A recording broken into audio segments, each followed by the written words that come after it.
My name is State Representative Doug Geiss, and I am a double U of M alumni.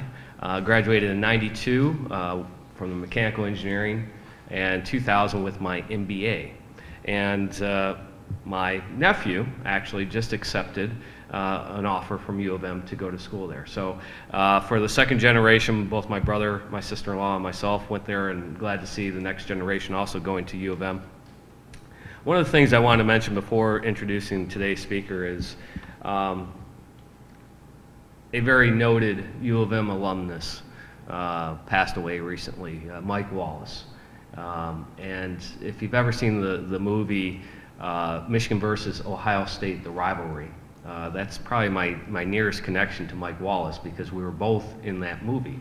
And the interesting thing that he said in there, even though he graduated in 1939 from U of M, great quotes. You know, we always looked our noses down at Ohio State. He talked about Michigan being a first-rate institution, that it was and still is.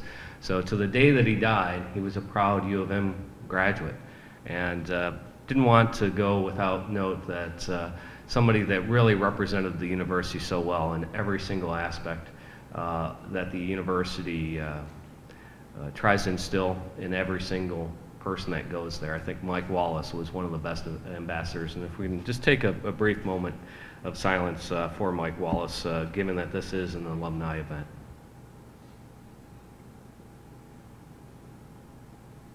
Thank you, and go blue. Some interesting things going on here at the here in Lansing that are affecting the University of Michigan. You know, there's been some requests for data from the university. I'd also like, since I've got this opportunity, ask for some data from U of M.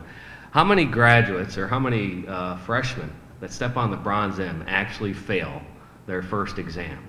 You know, we've heard that lore at U of M, but I've never seen hard data. And I'll tell you, when we take back the House, the Democrats take back the House, I'm going to make certain that I got that piece of data. And I find that about as relevant as what the chairman of the Higher Education Committee is asking for. This is the University of Michigan. It was the first one. It is the best one within the state of Michigan. I don't think that he's really, quite frankly, running the higher education committee as it should be. It's more like special education, and it's very parochial in terms of what he's doing to our university. And I'm glad to see our president sticking up and fighting for the rights and the autonomy of the University of Michigan. So that's kind of my political spin. Again, being amongst friends here. Let me first introduce our guest speaker. Dr. Paul Courant is University Librarian and Dean of Libraries, Harold T. Shapiro Collegiate Professor of Public Policy, Arthur F. Thurneau Professor of Economics and Professor of Information at the University of Michigan. From 2002 to 2005, he served as Provost and Executive Vice President for Academic Affairs, the Chief Academic Officer, and the Chief Budget Officer of the university. He has also served as the Associate Provost for the Academic and Budgetary Affairs, Chair of the Department of Economics, and Director of the Institute of Public Policy Studies, which is now the Gerald R. Ford School of Public Policy. In 1979 and 1980, he was a senior staff economist at the Council of Economic Advisors. Dr. Courant has authored half a dozen books and over 70 papers covering a broad range of topics in economics and public policy, including tax policy, state and local economic development, gender differences in pay, housing, radon and public health, relationships between economic growth and environmental policy, and university budgetary systems. More recently, his academic work has considered the economics of universities, the economics of libraries and archives, and the effects of new information technology and other disruptions on scholarship, scholarly publication, and academic libraries. I think his topic today is very pertinent to what the discussion is going on here in Lansing. We know that the University of Michigan is a powerhouse not only to the Ann Arbor area, but to the entire state of Michigan.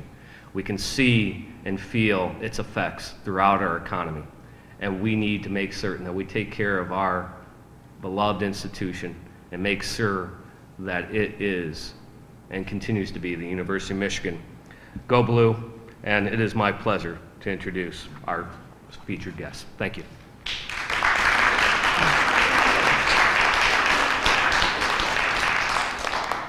Thank you very much. Thank you for that kind introduction.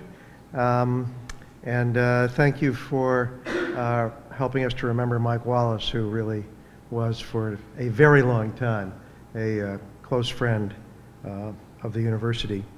He will be missed. He'll be missed in many ways.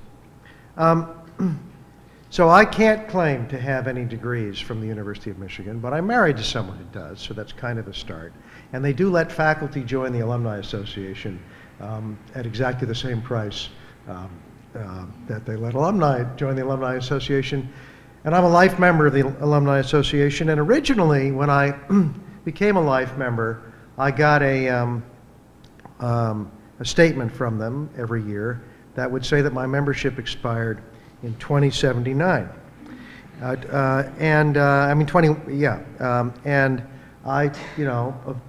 that sort of hurt my feelings. I don't actually expect to make it to 2079, but the notion that the Alumni Association would hit me again for dues starting in 2079 after all those years when I would be 141 years old seemed a little bit extreme. So I talked to them about it, and they removed it, and now there's no expiration date other than my own personal expiration date that's on the card. So I'm going to talk about libraries and Google and what the information revolution is doing to libraries. And I'm going to take a number of different angles.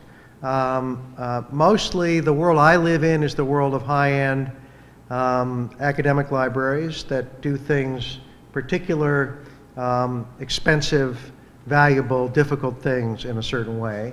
There's also the world of public libraries, and there's a lot of range in between. It isn't a bright line between those two worlds.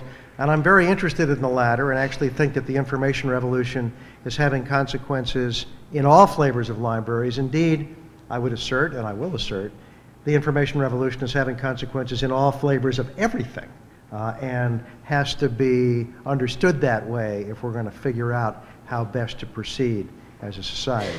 Lots of things that used to be hard have become easy, and the institutions that we have are not well organized to handle the free and easy flow of digital information. I'm going to be running two computers at once here, so watch me look silly as I move back and forth.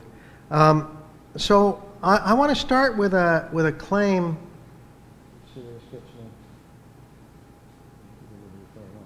Yeah, revolutions in the library. That's a good place to start. I want to start by telling a short story of the. I'm going to find this any second now. Of the relationship between the University of Michigan and Google, which is where I got into this picture some years ago. In fact, over a decade ago.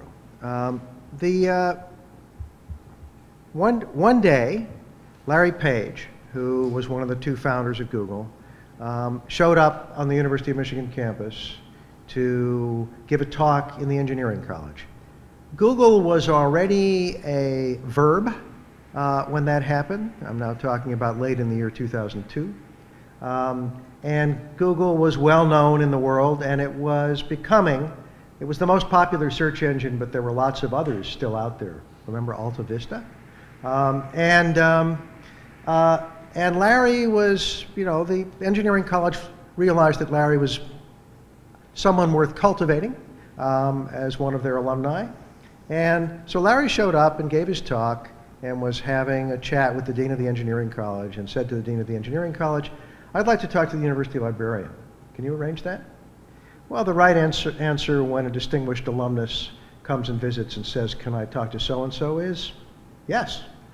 So Steve, somewhat to his surprise, Steve Director, who was the dean, called up Bill Gosling, my predecessor, and whom some of you know, and there suddenly was Larry Page being ushered into the office of Bill Gosling. I wish I could have seen it, but I didn't see it, but I got the news of it very quickly thereafter. Page said to Gosling, "I would like to digitize the entire collection of the University of Michigan libraries." Right? That collection, depending on how you count, was at the time approximately 8 million volumes. The University of Michigan had an ambitious digitization program and was digitizing works out of the library at the rate of about 10,000 a year. So, okay, 800 years were there. But no, we were also buying books at the rate of 150,000 a year, so even longer than the expiration on my alumni card. We were never going to get there at all. And Larry walks in and says, "I'd like to digitize the entire collection. I'm not sure how long it'll take. We should be able to get it done in 10 years anyhow. We're not going to charge you anything for it. Would you be interested, Bill?" And Bill said, "Yeah, sure, that would be great." And they talked about it. And then I was then the provost of the university, so I was Bill's boss.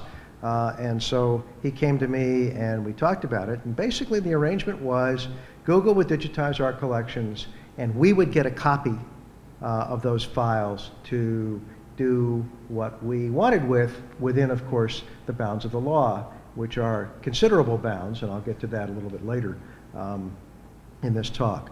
But suddenly, for the first time, and this is kind of the first part of the revolution, it became imaginable that not that most things would be in print and there would occasionally be digital copies, or even that most things would be in print, there would occasionally be digital copies, and more new stuff would also be digital, as we've seen happen over the last decade. It became imaginable that there would be a copy of almost everything in digital form. And as a technical matter, not as a legal and institutional matter, but as a technical matter, if things are available in digital form, you can get them from pretty much anywhere to pretty much anywhere else for pretty much no cost. Or at least no cost at the margin. Those of us who actually buy network capabilities and switches and stuff know that the internet is anything but free to produce and attach to. But once you're attached, I can send this file to millions of people, and the total cost of that sending of this file to millions of people is measured in pennies. Unfortunately, I can't find millions of people who are interested in it, so I'm not actually going to do it. So, first piece of the revolution is suddenly, really very suddenly, it becomes possible, imaginable to do this. And in fact, when Google announced its agreement with Michigan sometime later, over a year later, it also announced agreements with Oxford, New York Public Library, Harvard, and Stanford, and later about 30 other partner libraries from around the world. So their pitch, their move was digitize essentially the collections of the great academic libraries of the world. And again, that means all of this information that you could only get to before by going there, right, was information that you were going to be able to transmit around the world. So that's phase one. There's a picture of a library. And that library, although it doesn't look much like most libraries anymore, is worth talking about a little bit. Because the functions that it performs, preservation and access, are still the functions, preservation, access, and a place to go and read and talk to people who know about information and know about books. That function hasn't changed at all. The way in which we deliver it has changed in important ways, and I'm sure we'll have some further discussion about this notion, this kind of the public library and the way in which it's used. But I want to take a slightly different tack just for a moment. We think about libraries usually as these great cultural institutions that our society does what it does and draws from its own history and its own current behavior important elements of its own culture. Art, literature, poetry, the